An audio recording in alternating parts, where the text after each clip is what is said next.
નમસ્તે વિદ્યાર્થીઓ, માધવ વિદ્યા સંકુલ ઓનલાઈન ટીચિંગમાં આપણું સ્વાગત છે।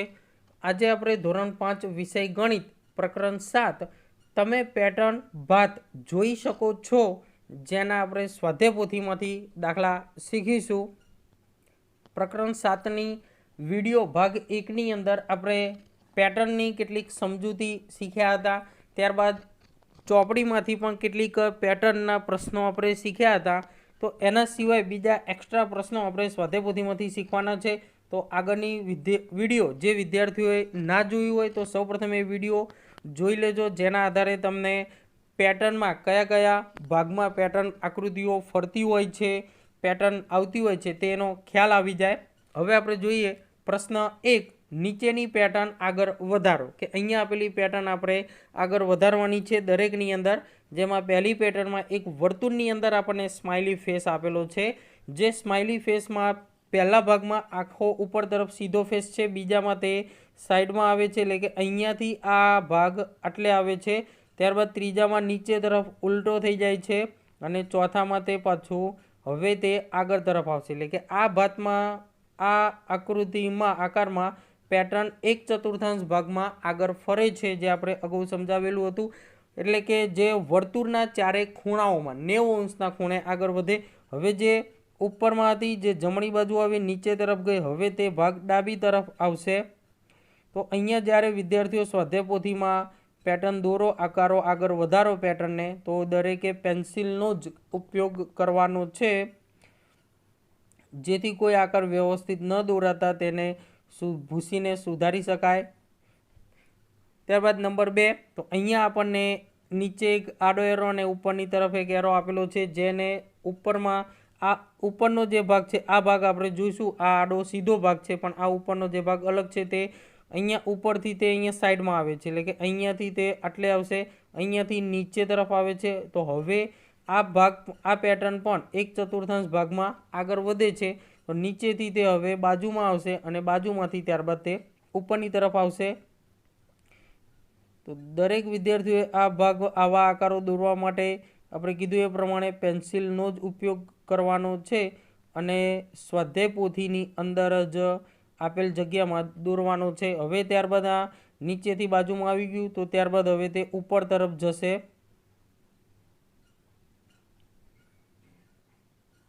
અને બને ત્યાં સુધી વિદ્યાર્થીઓએ આકારો દોરવા માટે ફૂટપટ્ટીનો ઉપયોગ ફરજિયાત કરવો। તો આ રીતે બાકીની બે આકૃતિઓ આગળ આવશે। ત્યારબાદ અહીંયા આપણને એક હાર્ટ શેપ આપેલો છે, જેમાં ઉપરથી તે ડાબી બાજુમાં એટલે કે આ દિશામાંથી તે ઘડિયાળના કાંટા ફરવાની વિરુદ્ધ દિશામાં 1/4 ભાગનું પરિભ્રમણ થાય છે। તે ઉપરથી સાઈડમાં નીચે હવે જશે જમણી બાજુમાં, એટલે કે આના પછીની આકૃતિ આ રીતની કંઈક હશે અને ત્યારબાદ ફરીથી પાછો તે મૂળ આકાર જેવી આવી જશે। ચોથી આકૃતિમાં જોઈએ તો બંને એરો પહેલાં ડાબી જમણી બાજુ છે। આ કઈ બાજુ છે તો કે એક ડાબી બાજુ એક જમણી બાજુ। ત્યારબાદ બીજા આકારમાં તે એક ઉપર એક નીચે, ફરીથી તે ડાબી અને જમણી, તો આગળ લંબાવતા તે ફરીથી ઉપર અને નીચે તરફ આવી જશે। હવે એરો ઉપર નીચે તરફ જશે।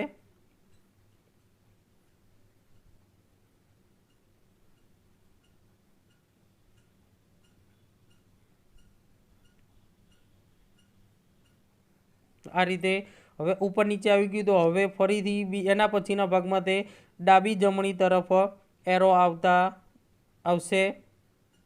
તો અહીંયા ડાબી બાજુ અને આ બાજુમાં જમણી બાજુમાં બે એરો આપણે ગોઠવી દીધા। ત્યારબાદ 5 નંબરની આકૃતિમાં આપણે આ આવી જ આકાર એક પાઠ્યપુસ્તકમાં પણ જોયો હતો। તો અહીંયા તે આ રીતે ત્રાંસો ભાગ છે, આ ઉપરનો ભાગ ગણીએ તો ઉપર તરફ આવે, ત્યારબાદ ખૂણામાંથી ઉપર તરફ, ત્યારબાદ આ ખૂણામાં આવે। એટલે કે આપણે એક વર્તુળ દોરીને પણ સમજાવેલી હતી બધી આકૃતિ, કે સૌપ્રથમ આ ભાગ દિશામાં છે, ત્યારબાદ બીજી આકૃતિ તો કે એમાં એરો સીધો જ છે, આ વચ્ચેનો ભાગ લીટીવાળો ભાગ સીધો છે, ત્યારબાદ આ ખૂણામાં જાય છે, એટલે કે 45 અંશનું પરિભ્રમણ જે 4 ખૂણા અને 4 બાજુઓ, 4 ખૂણા અને 4 બાજુઓનું 8 ભાગનું પરિભ્રમણ થશે। તો અહીંયાથી તે હવે જમણી બાજુમાં આવશે। તો જમણી બાજુમાં આ રીતે આપણે બે અડધા અડધા વર્તુળ દ્વારા આખો આકાર પૂર્ણ કરી શકીએ। તો આ રીતે જમણી બાજુમાં થશે। જમણી બાજુ પછી તે આ નીચેના ખૂણા તરફ આવે છે, એટલે કે નીચેના ખૂણામાં આ રીતે તે આકાર દોરાશે। આવી જ્યારે આઠે ખૂણાઓ ચાર બાજુ અને ચાર ખૂણાવાળા આકૃતિમાં હોય તો આ આકૃતિનું પરિભ્રમણ 45 અંશનું પરિભ્રમણ થતું જોવા મળે છે। હવે અહીંયા આપણે જોઈએ તો અહીંયા એરો ડાબી બાજુ જાય છે, ત્યારબાદ આ એરો જમણી બાજુ જાય છે, ત્યારબાદ નીચે નીચેની તરફ, ત્યારબાદ ડાબી તરફ। તો હવે આ એરો ઉપરની તરફ જશે, પણ ઉપરની તરફ જવા માટે અહીંયાથી આમ જાય છે, ત્યારબાદ નીચે તરફ અહીંયાથી। તો હવે આ એરો આ બાજુથી આમ ઉપર તરફ આવશે। અહીંયા આપણે સૌપ્રથમ પહેલાં બે યુ આકાર દોરી દઈશું અને આ રીતે ઉપર તરફ એરો મૂકીશું। તો આ આકૃતિનું પરિભ્રમણ એક ચતુર્થાંશ પરિભ્રમણ, પણ ઘડિયાળના ફરવાની વિરુદ્ધ દિશાનું ઘડિયાળના કાંટા ફરવાની દિશાનું જ એક ચતુર્થાંશનું પરિભ્રમણ થતું જોવા મળશે। હવે તે મૂળ આકૃતિ જેવું જ આ બાજુમાં આ સાઈડમાં એરો દર્શાવે। તો સૌપ્રથમ આપણે આને દોરવા માટે એક યુ આ રીતે દોરશું। તો બીજો યુ દોરીએ જ્યારે અંદરથી લઈને આ બાજુમાં આપણે બહારની તરફ આવીશું। હવે અહીંયા જોઈએ તો આ બંને ખૂણાવાળો ભાગ એક ડાબી અને એક જમણી બાજુ છે, તો જેમાં બીજામાં તે ઉપર નીચે છે, ફરીથી ડાબી જમણી। તો હવે તે બંને ભાગ ઉપર નીચે તરફ આપણે લાવીશું। તો જેના માટે આપણે આ વચ્ચેની આકૃતિ દોરવી પડશે।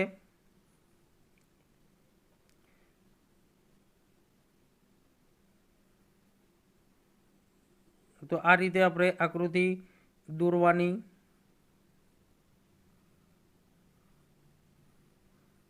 છે। તો આના પછી ઉપર નીચે આવી ગયું, તો હવે ડાબી અને જમણી બાજુ બે ભાગ આવશે, જે આ પહેલી આકૃતિ જેવી આકૃતિ અહીંયા દોરાશે।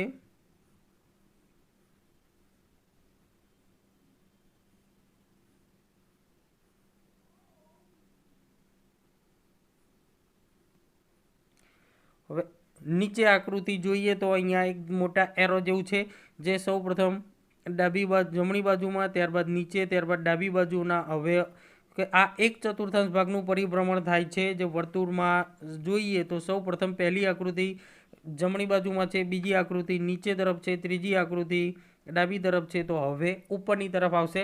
તો આ રીતે કોઈ પણ આકાર કે આકૃતિ હોય તેને આપણે આ રીતે ભાગમાં જોઈ શકીએ, અથવા તો આ રીતે વર્તુળ દોરીને એમાં તમે આકૃતિ જે દિશામાં જતી હોય એ રીતે તમે આ રીતે એરો નાના એરો મૂકીને જુઓ તો હવે પછીની આકૃતિ કઈ દિશામાં અને કઈ બાજુ આવશે તે આપણને ઝડપથી ખ્યાલ આવી જશે। તો હવે પછીનો આકાર ઉપરની તરફ આવશે, તો જે આ રીતે આપણે દોરવાનો છે। ત્યારબાદ આકાર મૂળ આકાર જેવો પહેલાના જેવો આકાર આવશે।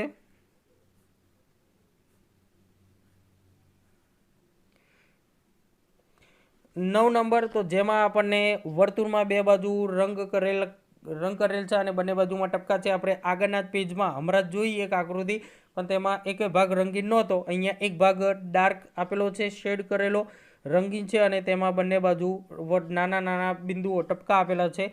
તો આ આકૃતિમાં સૌપ્રથમ અહીંયાથી આ ખૂણામાં છે, ત્યારબાદ ઉપરની બાજુ તરફ જાય છે, ત્યારબાદ અહીંયા ખૂણામાં છે। તો હવેની આકૃતિ આ રીતે જમણી બાજુમાં આવશે, કે ચારેય બાજુઓમાં અને ચારેય ખૂણામાં ફરતી આકૃતિ છે। તો આ આકૃતિ એ 45 અંશના ભાગનું પરિભ્રમણ દર્શાવે છે। હવે જે વિદ્યાર્થીઓને હજુ પણ ના ખ્યાલ આવતો હોય કે આ 45 અંશનું છે, એક ચતુર્થાંશ છે, એક દ્વિતીયાંશ છે, તો એવા વિદ્યાર્થીઓએ કે આકૃતિની બાજુમાં તમે એક રફ વર્તુળ દોરો અને સૌપ્રથમ પહેલી આકૃતિના આ વર્તુળના કેન્દ્રથી જુઓ, આ અહીંયાથી આ એરો આ બાજુ છે, તો અહીંયા આ રીતે એક એરો બનાવો। ત્યારબાદ અહીંયાથી ઉપરની તરફ જાય છે, તો ઉપરની તરફ એક એરો બનાવો। અહીંયાથી ઉપરના ખૂણામાં જાય છે, તો ખૂણા તરફ એરો બનાવો। તો આ ખૂણામાં ઉપર, ખૂણામાં હવે આ બાજુમાં આવશે અને ત્યારબાદ નીચેના ખૂણામાં આવશે। તો આ બે બાજુઓ દર્શાવતી આકૃતિ આપણે આગળ દોરવાની છે। તો સૌપ્રથમ અહીંયાથી એક આકૃતિ દોરીશું। તો ઉપરનો જે ભાગ છે એને સફેદ રાખવાનો છે અને નીચેનો જે ભાગ છે તેને આપણે શેડિંગ કરવાનું છે। અહીંયા એક વર્તુળ આવશે અને એક વર્તુળ અહીંયા આવશે। આ વર્તુળ સિવાયનો બાકીનો ભાગ આપણે પેન્સિલ વડે જ શેડિંગ કરી દઈશું। ત્યારબાદનો જે આકાર છે તે આકારમાં આ બાજુ આવશે, જેમાં અહીંયા એક વર્તુળ આવશે. એ વર્તુળ સિવાયનો બાકીનો ભાગ આપણે પેન્સિલ વડે જ ગૂંથી દેવાનો છે.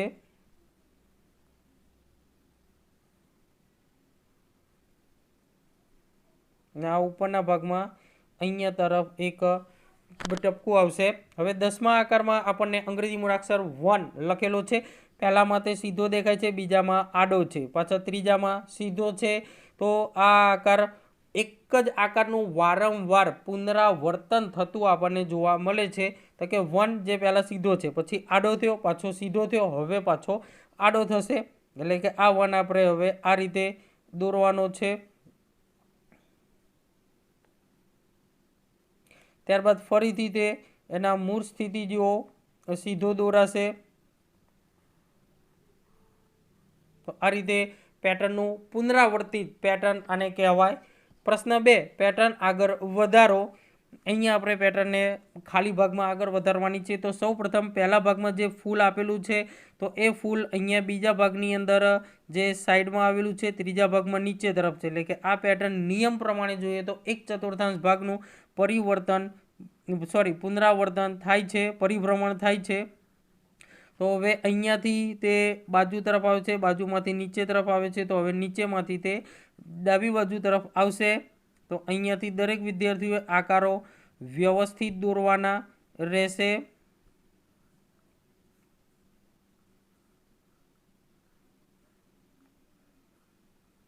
તો આ રીતનું થશે. ત્યારબાદ અહીંયાથી તે પાછું ઉપરની તરફ, એટલે કે પહેલી આકૃતિ જેવું મૂળ સ્થિતિમાં તે આવી જશે.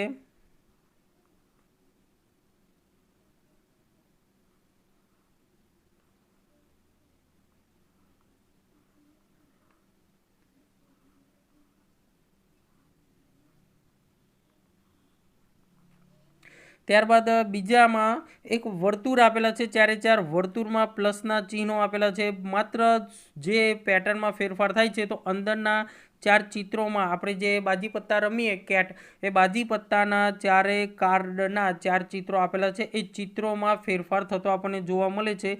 તો જેના માટે આપણે સૌપ્રથમ અહીંયા 2 વર્તુળ દોરી દઈએ અને વર્તુળ દોરીને અંદર 4 ખાના પાડી દઈશું. તો 4 ખાનામાં જે રીતે ચિત્ર બદલાતા હોય તે ચિત્રને બદલીને આપણે આગળની પેટર્ન દોરીશું. હવે અંદર આપેલા 4 આકારને જુઓ અને તે કઈ બાજુ ફરે છે, પરિભ્રમણ થાય છે, તેને ઓળખો. તો કે સૌપ્રથમ આ જે હાર્ટ શેપ છે, ચોરસ છે, બરાબર. તો આ ભાગને શું થાય છે કે આ 4 ભાગ એક ખાનું જમણી તરફ ફરતા તે આગળ એક ખાનું જમણી તરફ થાય છે. અહીંયાથી તે ફરીથી પાછું એક ખાનું જમણી તરફ આવે છે. ત્યારબાદ ફરીથી એક ખાનું તે આગળ જમણી તરફ જશે. હવે આ એક ખાનું જમણી બાજુ ફેરવતા આ ભાગ જે છે અહીંયા આવશે, આ નીચે તરફ, નીચેનો બાજુમાં અને બાજુવાળો ઉપર તરફ જશે. તો આ જે ભાગ છે તેને આપણે અહીંયા દોરવાનો.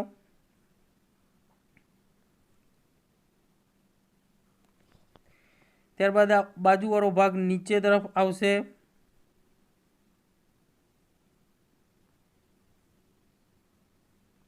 આ જે ચોરસ જેવો ભાગ છે એ આ ખાનામાં આવશે.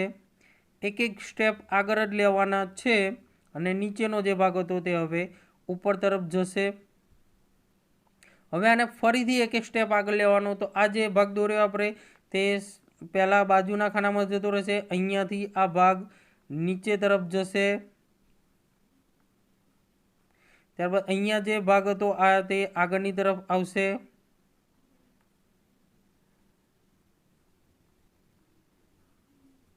અને આ ખાનામાં જે ભાગ હતો તે ઉપર તરફ જશે. તો આ રીતે આપણે પેટર્નને આગળ વધારીએ. ત્યારબાદ અહીંયા આપણને અંગ્રેજી મૂળાક્ષર એમ જેવો દેખાય છે. તો એમ અહીંયા સીધો છે, ત્યારબાદ અહીંયા આડો થશે, હવે ઊંધો થશે. એટલે કે તે એક ખૂણામાં 1/4 ભાગની પેટર્નમાં તે આગળ વધે છે. તો હવે તે ભાગને આગળ દોરતા હવે કઈ રીતનો આવશે? તો હવે તે એમ આ રીતે આડો આવશે. ત્યારબાદ દોરીએ તો ફરીથી તે મૂળ આકાર જેવો સીધો જોવા મળશે. નંબર 4, તો જેમાં વર્તુળની અંદર આપણને એક એરો જેવો ભાગ આપેલો છે. તો વર્તુળ તો ગમે તે રીતના દોરો, વર્તુળમાં કોઈ ફેરફાર થતો જોવા મળશે નહીં. પણ એની અંદરનો જે એરોવાળો ભાગ છે તે ભાગમાં આપણે જોઈ ફેરફાર થશે. તો અહીંયા એરો સૌપ્રથમ ઉપર તરફ છે જે ડાબી બાજુમાં આવે છે. હવે અહીંયાથી તે નીચે તરફ આવે છે તો નીચેથી તે આગળ ડાબી બાજુમાં જશે, એટલે કે એરો આ રીતે ડાબી બાજુમાં આવશે. હવે અહીંયાથી પાછો આગળ જતાં તે ઉપર તરફ જશે, એટલે કે આ આકૃતિ 1/4 ભાગનું પરિભ્રમણ થતું, ચારે દિશાઓમાં થતું પરિભ્રમણ આપણને જોવા મળે છે. ત્યારબાદ હવે અહીંયા આકારમાં તો આ ભાગ ઉપર તરફ જાય છે જે હવે બાજુમાં જશે. ત્યારબાદ નીચે તરફ જાય છે તો કે અહીંયા ઉપરથી તે બાજુમાં જાય છે, બાજુમાંથી નીચે તરફ, નીચેમાંથી હવે તે ડાબી તરફ આવશે.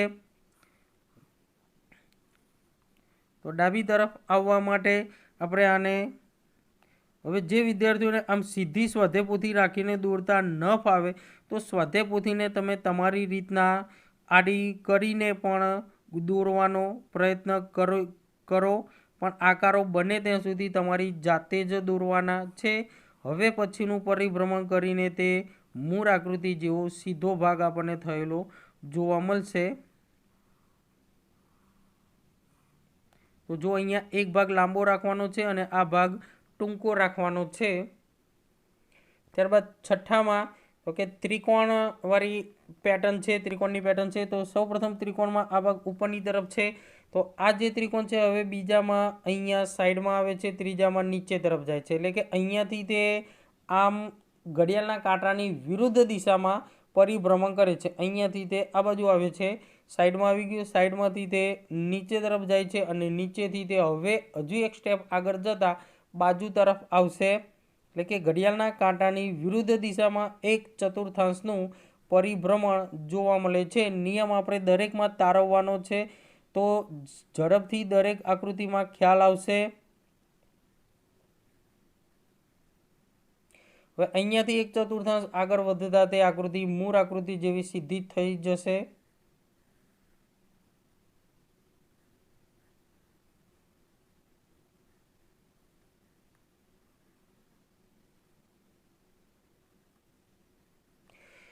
સાતમી જે અંગ્રેજી મૂળાક્ષર જે આપેલો છે તો સૌ પ્રથમમાં જે સીધો છે, ત્યારબાદ બીજાની અંદર તે આડો છે, એટલે કે આ જે ઉપરનો ભાગ છે તે ડાબી બાજુમાં કે ઘડિયાળના કાંટાની વિરુદ્ધ દિશાનું પરિભ્રમણ જોવા મળે છે. અથવા તો આ પરિભ્રમણ આપણે બીજી રીતે જોઈએ તો 3/4 ભાગનું પરિભ્રમણ પણ કહી શકાય. જે અહીંયા ઉપરથી સૌપ્રથમ 1, 2 અને 3, એટલે કે આ બાજુ ઉપરનો ભાગ આ બાજુ આવી જાય છે. અહીંયાથી ફરીથી 3 ભાગ ગણીએ તો 1, 2 અને 3 અહીંયા નીચે તરફ આવશે.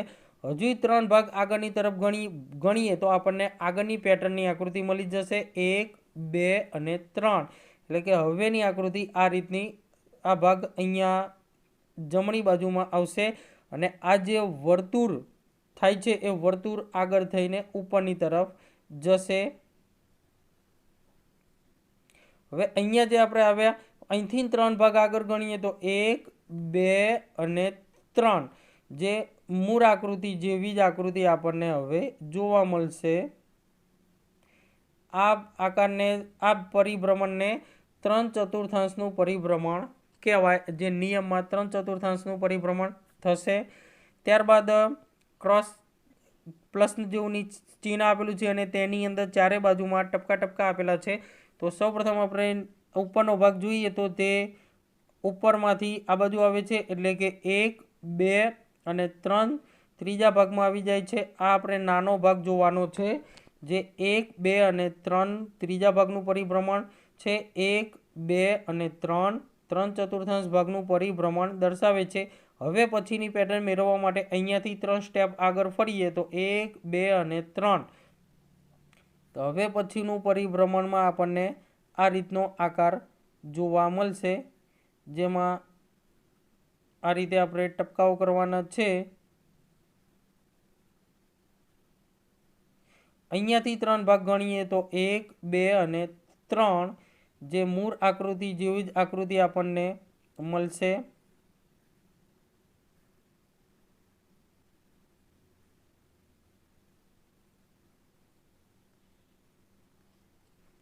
ત્યારબાદ અહીંયા આપણને ચાવી આપેલી છે કી. તો આમાં આ ભાગ આપણે જોઈએ તો જે ભાગ અહીંયા છે તે ભાગ હવે અહીંયાથી ઉપર તરફ જશે, એટલે કે આ પરિભ્રમણ પણ 3/4 પરિભ્રમણ છે. અહીં પરિભ્રમણ જોઈએ તો આ પણ 3/4 જ પરિભ્રમણ થશે, પણ ઉલટી ઘડિયાળના કાંટાની ફરવાની વિરુદ્ધ દિશામાં જોઈએ તો 1/4 પરિભ્રમણ થશે, કે ઘડિયાળના કાંટાની વિરુદ્ધ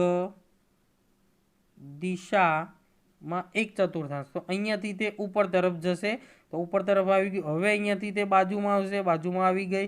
હવે તે આગળના પેટર્નમાં તે નીચે તરફ આવે છે, એટલે કે આપણે ચાવીને અહીંયાથી નીચેના ભાગ તરફ દોરવાની, તો નીચે તરફ આવી ગઈ છે. હવે અહીંયાથી વિરુદ્ધ ઘડિયાળના કાંટાના ફરવાની વિરુદ્ધ દિશામાં જોઈએ તો આ બાજુમાં આવશે,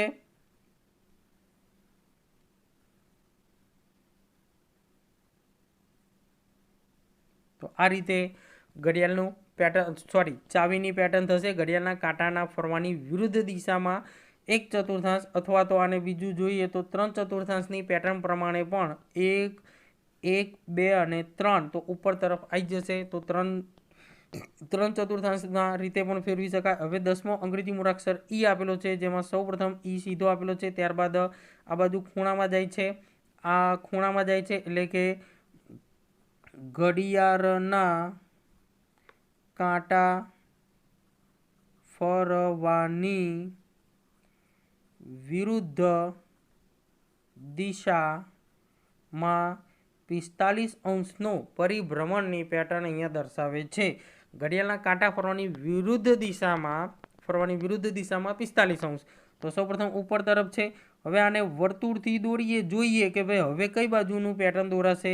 તો આ ભાગ ઉપર તરફ છે, અહીંયાથી ઉપર તરફ કરી દો. આ બાજુ છે તો અહીંયાથી ખૂણા તરફ જુઓ, ત્યારબાદ બાજુમાં આવશે એટલે કે બાજુની પેટર્ન આવી ગઈ. હવે આ ખૂણામાં તો ખૂણાની પેટર્ન આવી ગઈ. તો હવે નીચે તરફની પેટર્ન આવશે, એટલે કે આના કરતાં ઈ ઊંધા આકારનો આવશે. આ રીતનો ઈ દોરાશે. ત્યારબાદ જોઈએ તો આ ખૂણાની પેટર્ન આવશે, તો આને ખૂણા તરફની પેટર્ન આ રીતે ઈ દોરાશે. ત્યારબાદ બાજુની તરફ આવશે, તો આ રીતે બાજુની તરફનો ઈ મૂળ આકાર જેવો આવશે. હવે અહીંયા આપણને પતંગ જેવી આકૃતિ આપેલી છે, તો જેમાં ઉપરનો ભાગ જોઈએ આપણે તો ઉપરના ભાગ અહીંયાથી આ ખૂણામાં આવે છે, જે અહીંયાથી પછી આ ખૂણામાં આવશે, એટલે કે 45° છે, પણ ઘડિયાળના કાંટાની વિરુદ્ધ દિશામાં. ઘડિયાળના કાંટા ફરવાની વિરુદ્ધ દિશા. તો ઘડિયાળના કાંટા ફરવાની વિરુદ્ધ દિશા પ્રમાણે આ બાજુમાં આવી ગયું. ત્યારબાદ અહીંયા ઉપર ખૂણા તરફ જાય. હવે ઉપરની બાજુમાં આવશે, ત્યારબાદ આ ખૂણામાં આવે તો ખૂણામાં આવી ગયું. તો હવે આ બાજુમાં આવશે. તો હવે પછીની આકૃતિ આ રીતની આપણને જોવા મળશે. તો આ રીતે નીચેના ભાગમાં આપણે 2 રાઉન્ડ કરીશું. ત્યારબાદની પેટર્નમાં આ ખૂણામાં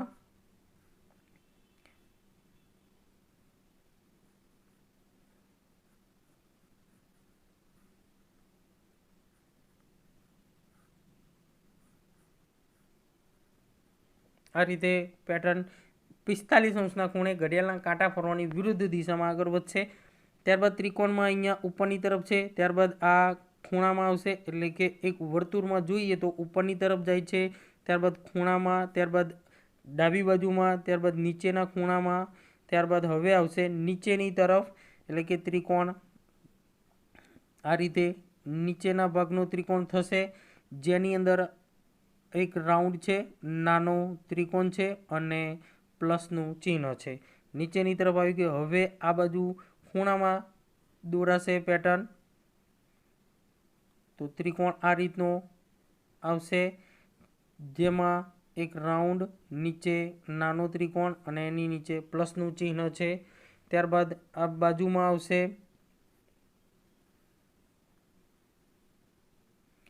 એક વર્તુળ, નાનો ત્રિકોણ અને પ્લસનું ચિહ્ન. હવે એક એરોમાં ઉપર રાઉન્ડ છે, તો એરોમાં રાઉન્ડ સૌપ્રથમ આ બાજુ છે, ત્યારબાદ ઉપરના ખૂણામાં આવે છે, તે ખૂણામાંથી ઉપરની તરફ આવે છે, એટલે કે ઘડિયાળના કાંટાની વિરુદ્ધ દિશામાં અને 45 અંશની પેટર્ન દોરાય છે. તો અહીંયાથી તે ડાબી બાજુમાં દોરાશે. આ રીતે આવશે. ડાબી બાજુમાંથી તે હવે અહીંયા ખૂણામાં દોરાશે, ત્યાંથી તે નીચે તરફ આવશે. તો આ રીતે આ પેટર્ન ઘડિયાળના કાંટા ફરવાની વિરુદ્ધ દિશામાં 45 અંશના ખૂણાની પેટર્ન આવશે. તો વિદ્યાર્થીઓ, અહીં આપણે પ્રશ્ન 1 અને 2માં પેટર્ન આગળ વધારતા શીખ્યા અને તેના નિયમો પણ પ્રમાણે આપણે શીખ્યા. જેના નિયમો પ્રમાણે યાદ રાખીને આપણે આ પ્રશ્ન 1 અને 2 સ્વાધ્યાય પોથીમાં દરેક વિદ્યાર્થીઓએ ગણવાનો છે. પેટર્નની સાથે સાથે તેના નિયમો પણ જેટલા યાદ રહેશે તેટલું વધારે સરળતાથી તમે પેટર્નને આગળ વધારી શકશો. પ્રણામ.